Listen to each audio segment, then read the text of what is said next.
It's Labor Day here in Korea. Good to have you with us. I'm Daniel Che for Arirang News. Let's start with the headlines.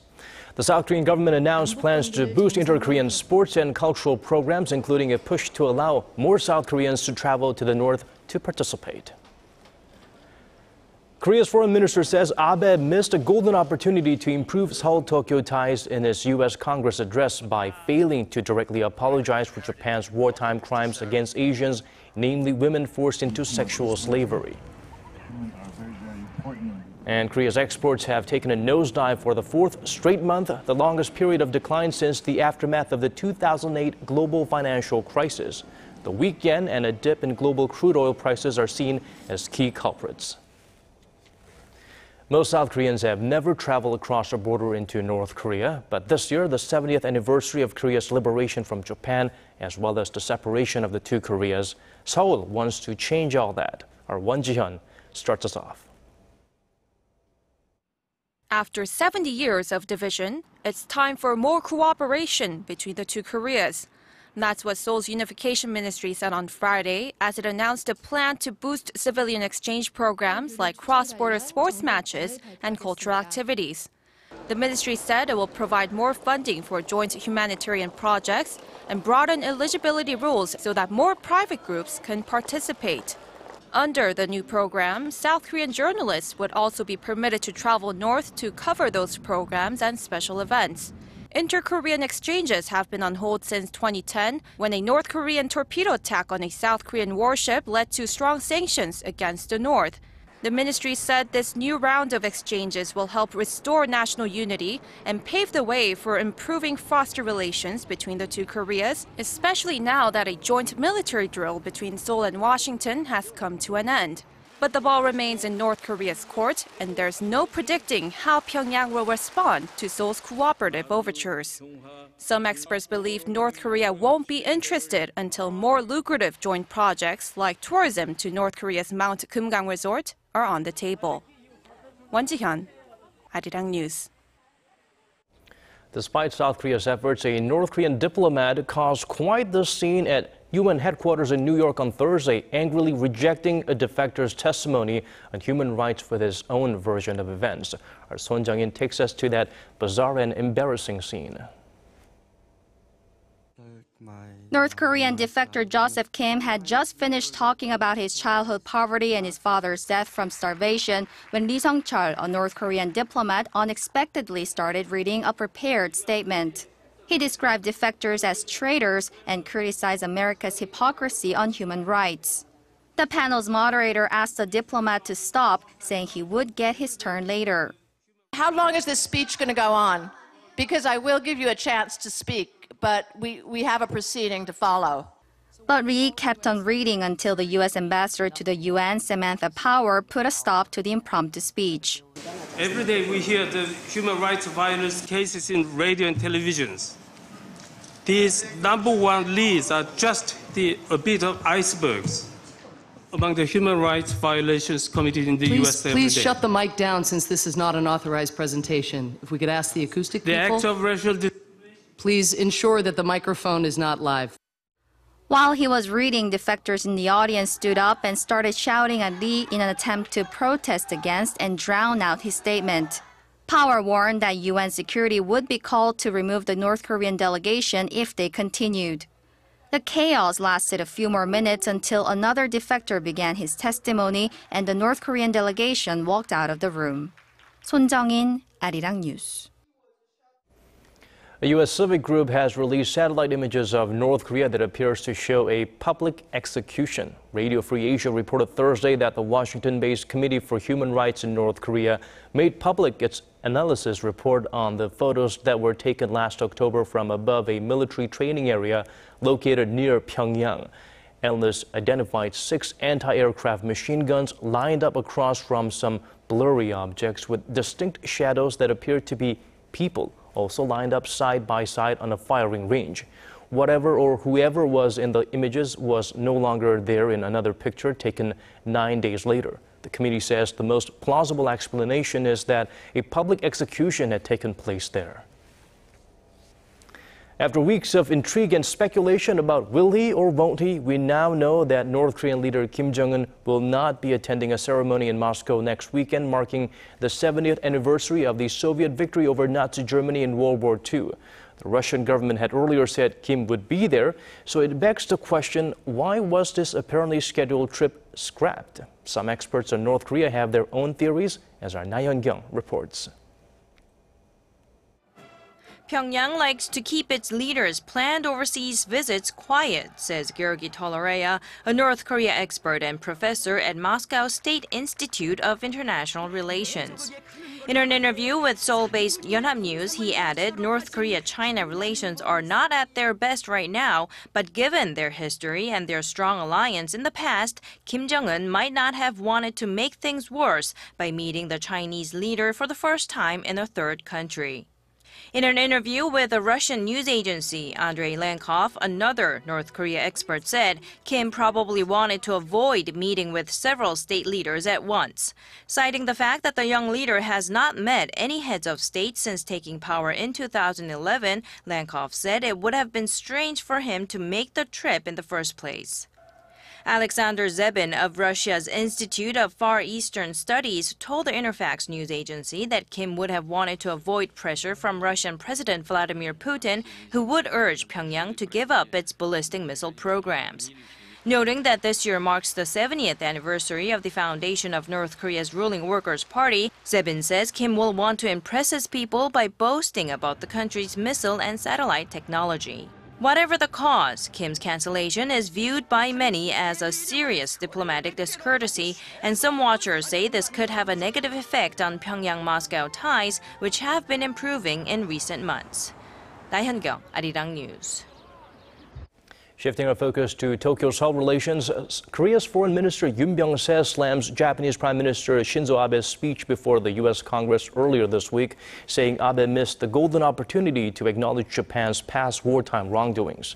The minister said Friday that Seoul and Tokyo ties can only improve based on a correct understanding of history. Abe sidestepped an apology for sexual enslavement of Korean women in many other nations during his speech. And on the new defense cooperation pact between the U.S. and Japan, Yoon assured that it's impossible for Japanese forces to enter Korean territory without Seoul's prior consent. The agreement allows Tokyo's self-defense forces a broader role in aiding the U.S. military. Korea's presidential chief of staff Lee Byung-gi says he will resign if any of the recent bribery allegations against him are found to be true. This was in response to opposition lawmakers who called for him to step down at a National Assembly session on Friday. He said just because his name was on the so-called Seongwanjong list doesn't mean he accepted money. The list named 8 people, all linked to the ruling Saenuri Party, that Song claims to have bribed in recent years. The memo was found in Song's pocket after he committed suicide last month. Song also mentioned Lee in an interview with a local daily, the Gyeongyang Shinmun, which was released after his death. He has maintained that he's known Song for 30 years and they were close, but he never received any money from the late businessman. Over in Nepal, 6 days after a devastating earthquake, the Nepalese government has confirmed over 6,100 fatalities with nearly 14,000 injured. This footage of the first moments of the tremor was released by local police on Thursday. The chances of finding survivors in the rubble decreases every day, though yesterday's rescue of a teenage boy and a woman in her 20s were glimmers of hope in Kathmandu. The 15-year-old boy was pinned between floors in the ruins of a building and survived by sucking water from wet clothes. The woman said she stayed alive by eating 2 containers of butter. The Nepalese government, facing strong criticism for its slow and uncoordinated response, is blaming bad weather for the lack of relief to remote villages. Exports are Korea's main growth engine, but they seem to be running out of fuel these days. They've fallen for the 4th straight month, along with an even bigger drop in imports. Our Kwon So-hwa reports. A 4th consecutive monthly drop in Korea's exports was predicted earlier in April. But the figures turned out to be even worse than expected. The Trade Ministry says the country's exporters shipped roughly $46.2 billion worth of goods last month, down more than 8% on year. The plunge also sealed the longest period of decline since the aftermath of the 2008 global financial crisis. Experts say low global crude oil prices are mainly to blame. Cheaper oil prices lower our production costs for petrochemical products, but it's too early for them to translate into an increase in exports. As of now, unit costs for oil have fallen, meaning that even though the volume of exports rises, profits are dropping. Another factor, the weak Japanese yen has eroded Korea's price competitiveness on the international market. And some economists think competition with China, for example in the steel and ship industries, is the biggest concern, as China is rapidly catching up to Korea's advanced technology. Experts say that although the outlook is expected to pick up in June due to more working days and a rise in car exports, more measures are required. We need to make better use of the many FTAs we signed to expand exports. Also, we have to develop our overseas market with emerging countries in the Middle East, Central and South America. While shrinking exports have a bigger impact on Korea's economy than declining imports, those falling figures can't be ignored either. Imports plunged almost 18% on year, also attributed to low oil prices. That keeps the country's trade surplus in the black for the 39th straight month. But with exports also in the negative range, experts say it's a rather depressing surplus. Kwon So-ah, Arirang News. More numbers from within the nation. Korea's consumer prices rose in the 0% range for the fifth straight month in April, adding to concerns the nation is on a deflationary path. Statistics Korea says consumer prices edged up a mere 0.4% on year last month, unchanged from the month before, when it recorded the slowest growth in 16 years. When factoring out the recent cigarette price hike, consumer prices have actually been dropping for 3 months in a row. The slow growth is mainly being attributed to low crude oil prices. Moving on to the tech realm, LG Electronics plans to increase its hold on the global TV market by offering new models customized to emerging regions. For example, for African consumers, the company has developed the Battery TV Plus, which stays on for 90 minutes after blackouts, which occur quite often in the region. Indian customers will be able to buy a TV with improved sound features, all the better for playing popular Bollywood musicals. Latin Americans known for being football lovers may appreciate TVs with automatic recording systems and an arena mode, which will make the pitch look even greener. These new models will be released in the second half of 2015, part of LG's efforts to recover from an operating loss in the first quarter of the year. The Korean government is encouraging locals to go on vacation during the 2-week-long tourism event that kicked off on Friday. And according to our Connie Kim, there are plenty of reasons to take advantage of these holidays. This Buddhist temple in central Seoul is an ideal spot to escape hectic city life. And many of these visitors are spending the night participating in a temple stay program that's part of Korea's Spring Tourism Week. They'll meditate, get up at dawn, and try traditional slow food to get a sense of a Buddhist monk's daily life. I had lived in Japan for a long time and it was hard for me to travel around Korea. I came across this promotion for a temple stay program and thought it would be a great chance to spend time with my daughter experiencing something completely different. With a discounted price of just 10,000 won, or a little over $10 US, the 2-day program is fully booked during this special travel period. This is just one of many Tourism Week festivals and events. Local governments and over 3,000 businesses are offering a variety of travel-related discounts and promotions. This first Tourism Week takes place between May 1st and May 14th, with a second scheduled between October 19th to November 1st. Both are part of the government's push to increase domestic travel on either end of the peak summer season. Last year, travelers spent nearly $830 million during the inaugural Tourism Week. The Korea Tourism Association expects that figure to jump 20% this year. But some industry insiders say one-time incentives aren't enough to grow travel and spending in the long term. Nationwide participation needs to be facilitated. Schools need to implement systems so that students can go on early vacations, and most importantly, we need to change corporate culture so workers can participate in the tourism weeks as well.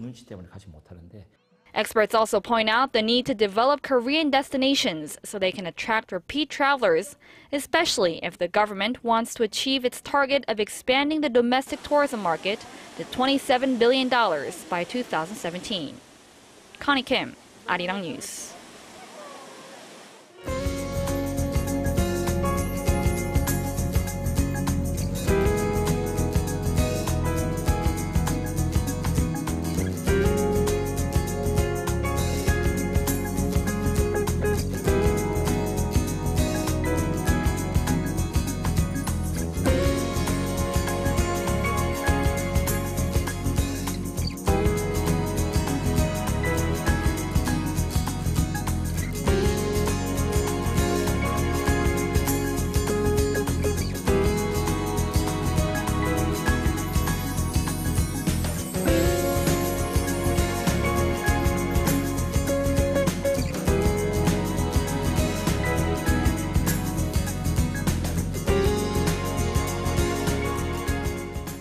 And that brings us to the end of this newscast, but we'll be back with more at 10 p.m. Korea time, so do join us then. For now, thank you for watching.